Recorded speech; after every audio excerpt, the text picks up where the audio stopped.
कैसे बनाई गोपिया हमार सुनाए गोपिया सुनाए गोपिया पीछे कदम जन्ना टैया सुनाए गोपिया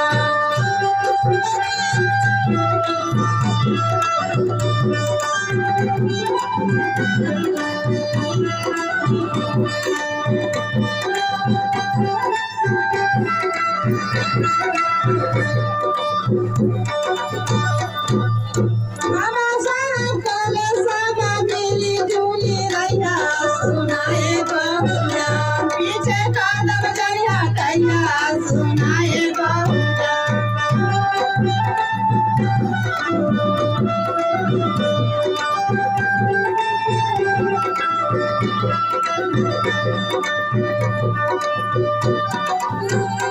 सुनाया दी भैया बेटा बेटी के पढ़ैया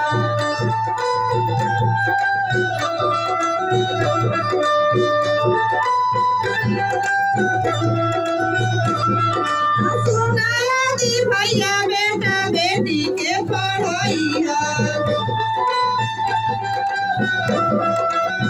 सुनाए बहुजा सुनाए बहुजा